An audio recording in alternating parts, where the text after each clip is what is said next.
నా పేరు శ్రీరాములండి.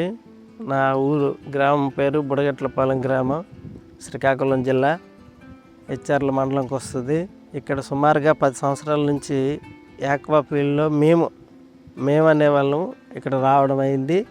గతంతో పోల్చుకుంటే గతంలో ఇక్కడ కొంతమంది భీమవరం నుంచి వచ్చిన రాజులే చేసేవారు. అంతవరకు మరి ఆక్వా కల్చర్ మీద మాకు పెద్దగా తెలీదు.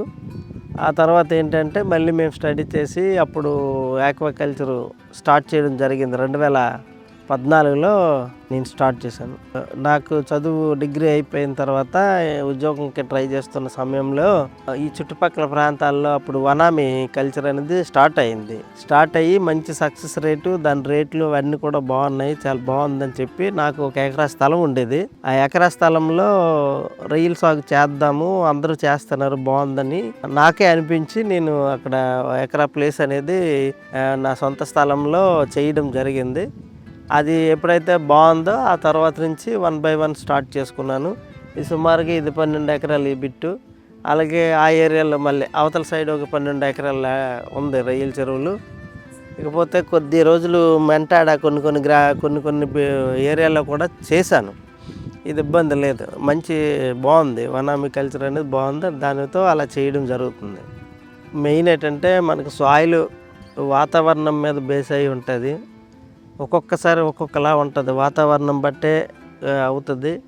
ఏంటంటే గతంతో పోల్చుకున్నట్లుగా అయితే అప్పుడు కొద్దిగా వర్షాలు ఓవర్గా వెళ్ళేవి అనమాట. ఓవర్గా చల్లున్నా ఈ వనామి కల్చర్లో కొద్దిగా ఇబ్బందులు అవుతాయి. దీనికి ఏంటంటే ప్రధానమైనది ఏంటంటే గతంతో పోల్చుకున్నట్లుగా అయితే ఇప్పుడు గవర్నమెంట్లు కూడా దీని మీద మంచి నిఘా పెట్టింది.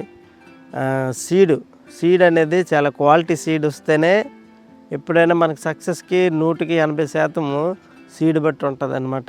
ఆ తర్వాత ఏంటంటే ఇక్కడ ఉండే ఈ చెరువులకు సంబంధించిన సాయిల్, అలాగే వాటరు, ఇవన్నీ సదుపాయాలు ఉంటే అంటే 100కి 80% అది అనుకుంటే ఇది 10 ఈ విధంగా ఒకదానికొకటి సపోర్ట్గా ఉంటాయి అన్నమాట. ఈ 3 ఎప్పుడైతే కలిసి వస్తాయో ఖచ్చితంగా అది సక్సెస్ బాగుంటుంది. గతంతో పోల్చుకుంటే ఇప్పుడు క్వాలిటీ సీడ్ వస్తున్నాయి, అన్ని హ్యాచరీల నుంచి కూడా క్వాలిటీ వస్తుంది. ఆ క్వాలిటీ రావడం వల్ల ఏంటంటే తగిన వాతావరణం ఉండడము ఇప్పుడు సక్సెస్ రేటు బాగుంది. ఇప్పుడు మార్కెట్లు అనేవి ఎప్పుడు అప్ అండ్ డౌన్ అనేది సహజంగా జరుగుతుంది. కానీ ఈ సుంకాలు అనేది సడన్గా రావడం ఏంటంటే ఉన్న ఫలంగా ఒకేసారి రేట్లు డౌన్, అది బాధాకరమైన విషయమే. మరి ప్రజెంట్ అయితే మన స్టేట్ నుంచి అయితే 70% వరకు వనామి కల్చర్లో ఈ ఆక్వా రంగంలో ముందుంది దేశంలోనే. అయితే ఈ రాష్ట్ర ప్రభుత్వం దీని మీద చొరవ చూపిస్తుంది, రైతులందరికీ కూడా దీని మీద అవగాహన కలిగిస్తుంది. మిగతా దేశాలతో చర్చలు జరుగుతున్నాము, మీరు ఎక్కడ కూడా అధైర్యపడవలసిన పని మీకు లేదు అని చెప్పేసి సంబంధించిన డిపార్ట్మెంట్కి రాష్ట్ర ప్రభుత్వమే కాదు, అలాగే మత్స్యశాఖ మంత్రివర్యులు మరి కింజరాపు అచ్చెన్నాయుడు గారే కాదు, ఎప్పటికప్పుడు రైతులందరితోటి సదస్సులు జరిపించడము, మరి ప్రతి కార్యక్రమంలోనూ కూడా చెప్పడము, అలాగే సంబంధించిన జిల్లాలో ఫిషరీస్ డిపార్ట్మెంట్ వాళ్ళని అందరిని కూడా వీక్లీ అంటే ప్రతి వారం 10 రోజులకి ఒక్కొక్క విజిట్ పెట్టి వాళ్ళు ఇక్కడ ఏం జరుగుతుంది అనేది కూడా అవకాశం కల్పిస్తున్నారు. ఇప్పుడు ఏంటంటే ఈ సుంకాలు అనేది అది కేవలము ఒక మన రాష్ట్ర ప్రభుత్వానికి సంబంధించిన విషయం కాదు కనుక దేశం మొత్తం మీద ఉంది. అయితే దీని మీద గత వారంలో అధికారులు వచ్చారు, మత్స్యశాఖ అధికారులు వచ్చారు. దీని మీద చర్చలు జరుగుతున్నాయి. ఇతరత్ర దేశాల నుంచి కూడా మన తాలూకా క్వాలిటీ ఏ విధంగా ఉంది, మనం ఎంత మెటీరియల్ ఇస్తున్నాము, అదన్నది కూడా మిగతా దేశాలకు కూడా వాళ్ళు తెలియజేస్తున్నారు. ప్రస్తుతానికైతే రేటు డౌన్ అవ్వలేదు, కాకపోతే భయం అనేది ఉండిపోయింది జనాల్లో, అందరిలో కూడా, రైతుల్లో. అది మీరు ఎటువంటి ఆధారపడవలసిన పని లేదని మన గవర్నమెంట్, రాష్ట్ర ప్రభుత్వం అనేది మా అందరికీ చెప్తుంది. సో ఆ విధంగా మేము సంతోషిస్తున్నాం. కానీ తొందరగా అది క్లియర్ చేసుకుంటే రైతులకి కొద్దిగా మెరుగుగా ఉంటుందని కోరుకుంటున్నాం మీ ద్వారా. ఈ భారతదేశంలో మరీ ముఖ్యంగా ఈ ఆంధ్రప్రదేశ్ రాష్ట్రంలోకి వచ్చినట్లుగా అయితే అన్ని సౌకర్యాలు కూడా ఉన్నాయి.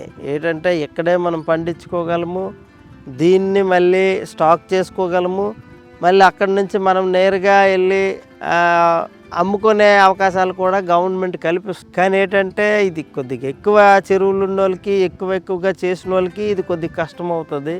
అదేంటంటే కొద్ది చిన్న చిన్న రైతులకి అది కొంతవరకు సాధ్యమవుతుంది. ఎందుకంటే మార్కెటింగ్ అనేది కూడా ఏ విధంగా చేసుకోవాలి, ఎక్కడ చేసుకోవాలి అనేది కూడా మనకి వాళ్ళు సూచనలు ఇస్తున్నారు.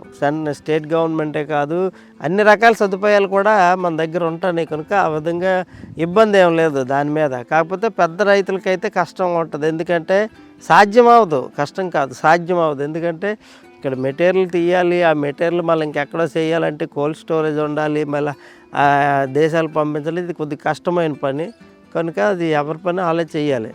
కోల్డ్ స్టోరేజ్లు ఎక్కడికక్కడ పెట్టినట్లుగా అయితే బాగుంటుందని ఉద్దేశం మీదే ఈ ఫిష్కి సంబంధించిన కోల్డ్ స్టోరేజ్లు అయితే శాంక్షన్ చేస్తున్నారు. అది దాంట్లో మనం కూడా చేసుకోవచ్చు. కానీ ఏంటంటే ఈ వనామీ కల్చర్కి ఏంటంటే చాలా జాగ్రత్తగా చేయాలి. ఇదేంటంటే ఈ ప్రాసెసింగ్ ప్లాంట్ వాళ్ళు అయితే దానికి తగ్గట్టుగా అన్ని ఎక్విప్మెంట్స్ వాళ్ళ దగ్గర ఉంటాయి, వాళ్ళు చేయగలరు. కానీ మనం చేయాలంటే కొద్ది కష్టమైన పనే అది. కనుక ఏంటంటే గవర్నమెంట్ ఇస్తానని చెప్తుంది, కోల్డ్ స్టోరేజ్లు ఉన్నాయి, అది మీరు ఎవరు పెట్టుకోవాలని చేస్తారు. మాకేంటంటే కోల్డ్ స్టోరేజ్లు అన్నప్పుడు కొన్నిసార్లు ఈ ప్రాంతంలోనే అంటే ఇది కొద్దిగా డిస్టెన్స్లో ఉండాలి అది. ఎందుకంటే అక్కడికి అన్ని రకాల రొయ్యలు కూడా వస్తాయి, దానికి రకరకాల డిసీజులు ఉంటాయి. అవి ఏంటంటే మన దగ్గరలోనే చేయడం వల్ల ఏటవుతుందంటే ఒక డిసీజ్ వచ్చింది, మళ్ళీ తర్వాత ఇంకొక దగ్గర నుంచి మళ్ళీ వేరే మళ్ళీ ఈ కల్చర్కి ఏదైతే జరుగుతుందో దానికి స్ప్రెడ్ అయ్యే అవకాశాలు ఉంటాయి అన్నమాట. కంటామినేషన్ ఉంటుందనే ఉద్దేశం మీద మనం ఈ ప్రాంతం నుంచి అయితే మనం ఇంతవరకు అడగలేదు. గతంతో పోల్చుకున్నట్లయితే అయితే ఇప్పుడు బాగానే ఉంది. ఎందుకంటే గతంలో మార్కెటింగ్ అనేది పెరిగినప్పుడు బాగానే ఉండేది, మరి తగ్గినప్పుడు కూడా అంటే మార్కెటింగ్ అనేది సడన్గా మనకి పెరుగుతుంది, ఎక్కువ శాతం తగ్గి ఉండేది అనమాట. ఎప్పుడో నెల 2 నెలలు పెరిగేది. మార్కెట్ పెరిగింది కదా అనేసి ఫీడ్ రేట్లు కూడా పెరిగిపోయేవి.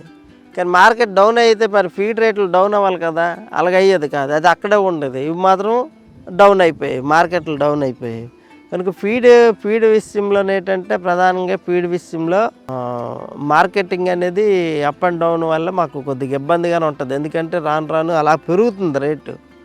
వనామీ అయితే మాత్రం అది ఎప్పుడు ఈ 1.5 ఇయర్ నుంచి రేట్లు బాగానే ఉన్నాయి. కానీ గతంతో పోల్చుకుంటే గతంలో చాలా ఇబ్బందులు ఉండేవి రేట్ల విషయంలో. ఏ గవర్నమెంట్లు కూడా దీని మీద స్పందించేదే పరిస్థితులు ఎటు లేవు. అలాగే ఫీడ్ మీద, కొన్ని సీడ్ మీద కొన్నిటికి ఈ కమిషన్లు కకృతి పడడం ఇలాంటివి చాలా చాలా సందర్భాలు జరిగేవి. పబ్లిక్గానే పేపర్లో కూడా వచ్చిందనమాట. ఇప్పుడు ఆ పరిస్థితులు అనేవి లేవు. రేటు కూడాను ఎగ్జాక్ట్గా 100 కౌంట్ అంటే 250 రూపాయల మీద నుంచి 1.5 ఇయర్ నుంచి నిలబడే ఉంది. అది గతంలో 160 రూపాయలు, 180 రూపాయలు కొన్ని సందర్భాలు కొన్నే పరిస్థితుల్లో కూడా ఉండేవి కాదు. మా మిస్సెస్కి ఉద్యోగం, ఆవిడ చేస్తుంటుంది. మా బ్రదరు అక్కడ ఒక సైట్ ఉంది, ఆ సైట్లోనే ఉన్నారు. ఫ్యామిలీ అంటే అమ్మ నాన్న ఉంటారు, వాళ్ళకంటే మరి ఇంకా అదే కదా పని. ఇంకా ప్రస్తుతానికైతే ఈ వనామీ కల్చర్ మీద కుటుంబం అంతా ఉంది. కాకపోతే ఒక్కొక్కరు ఒక పని దీని మీద, మరి ఇంక వేరే పని అంటూ ఏటి లేదు. ఈ కల్చర్ అనేది బొమ్మ బొరుసు టైప్ అండి వనామీ అనేది. ఎందుకంటే ఎప్పుడు వస్తుందని చెప్పలేము, ఎప్పుడు రాదని చెప్పలేము. అయితే నాకు అనుకున్నప్పటికీ సక్సెస్గానే వెళ్ళింది. నాకు పెద్దగా ఫెయిల్ అయిన పరిస్థితులు లేవు, లాస్ అయిన పరిస్థితులు. నేను ఇందులో రావడం నాకు ఇప్పుడు సుమారుగా 10 సంవత్సరాలు దాదాపుగా అవుతుంది. నేను ఇప్పుడు 3 ప్రాంతాల్లో నాకు కల్చర్ అనేది జరిగింది. ఇక్కడ మన ప్రాంతంలో 2 బిట్లు ఉన్నాయి, 2 ఏరియాలు ఉన్నాయి. మెంటాడ్లో ఒక ఏరియా ఉండేది. ఇవన్నీ కూడా నాకు ఏంటంటే నేను చేసినప్పుడల్లా నాకు ప్రాబ్లం ఎట్లేదు. సక్సెస్ అనేది అయితే మాత్రం ఇందులో బాగుంటుంది. సక్సెస్ అయితే 50-50 వరకు బాగుంటుంది ఇంచుమించుగా. ఎందుకంటే మనం ₹1,00,00,000 పెట్టామంటే ఖచ్చితంగా మనకు ఒక 50 లక్షలైనా బెనిఫిట్ వచ్చే అవకాశాలు అయితే కనిపిస్తాయి. ఈ వనామీలో తక్కువ సమయంలో మనము సక్సెస్ అవ్వడానికి మంచి సపోర్ట్ చేస్తుంది. కానీ ఏదైనా సమస్య వచ్చింది, ఒడిదుడుకులు వచ్చాయంటే దాన్ని కూడా ఎదుర్కొనే మరి అది ఉండాలి, ఖచ్చితంగా ఉండకపోతే అవ్వదు. అలాంటి సమయం వచ్చినప్పుడు దాన్ని ఎదుర్కోవలసిందే, అందుకన్నా ఇంకో మార్గం అంటూ మరేటి లేదు. లేదు, అందరిగానే చేస్తాం. కాకపోతే నేను ఎక్కువ అబ్జెక్షన్ చేస్తుంటాను. ఏంటంటే నిరంతరం దీని మీద ఏంటంటే పర్యవేక్షణ అనేది కరెక్ట్గా ఉంటే బాగుంటుంది. ఎందుకంటే చిన్న చిన్న టెక్నిక్స్ ఉంటాయి, చిన్నవి, అవి మనం ఫాలో అవ్వాలి. ఏ విధంగా ఇప్పుడు ఫర్ ఎగ్జాంపుల్ ఫీడ్ అటు నుంచి అలా ఫీడ్ వేస్తుంటే ఆ ఫీడ్ వేసినప్పుడే ఒకే ప్రాంతంలోనే ఏమవుతుందంటే ఆ రొయ్యలన్నీ గుంపు గూడిపోతాయి. గుంపు గూడిపోయి ఒకదాని మీద ఒకటి పోట్లాడుకునే పరిస్థితులు వస్తాయి.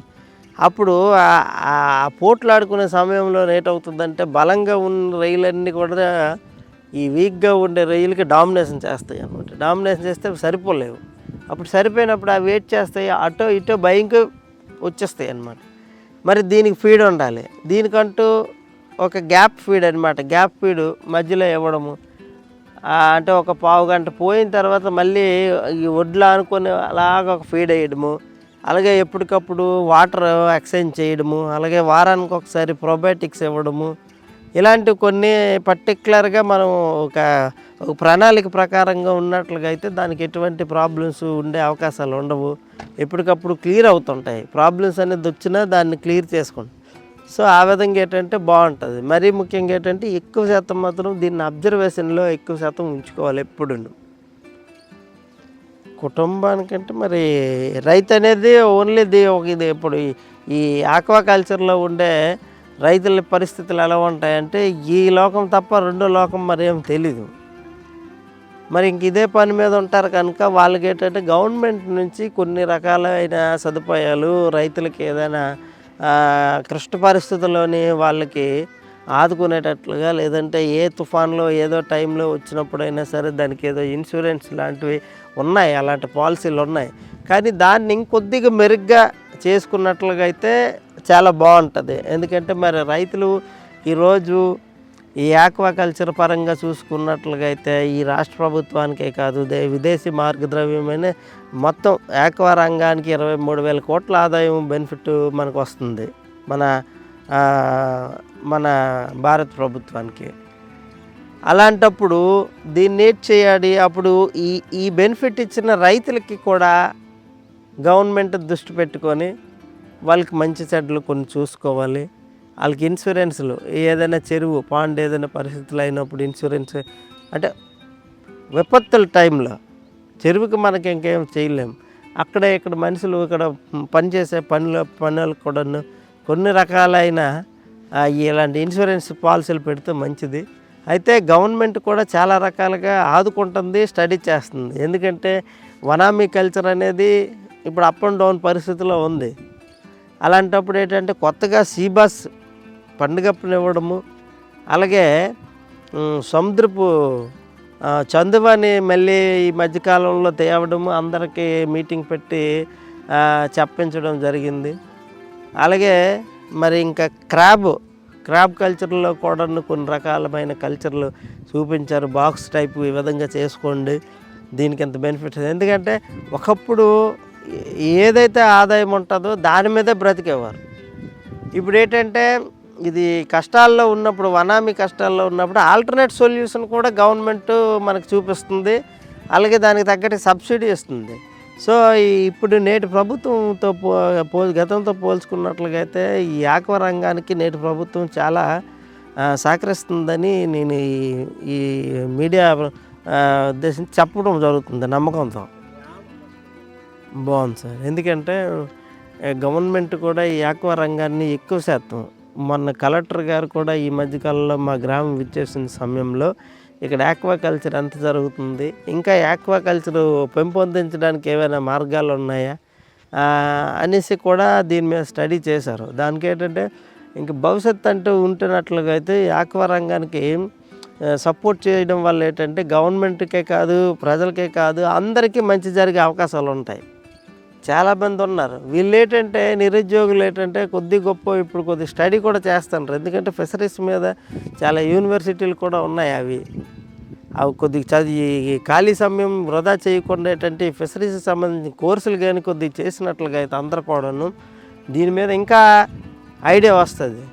కనుక ఏంటంటే ఈ ఫిషరీస్ ఏరియాలో నుంచి నెక్స్ట్ ఆక్వాకల్చర్ చేస్తున్న రైతుల నుంచి కూడా ఏంటంటే వాళ్ళకి సంబంధించిన పిల్లలు ఎవరైనా ఉన్నట్లుగా అయితే వాళ్ళు ఈ రకమైన ఆలోచన చేసినట్లుగా అయితే ఇంక కొద్దిగా వాళ్ళ మైండ్ మెచ్యూరిటీ బాగుంటుంది.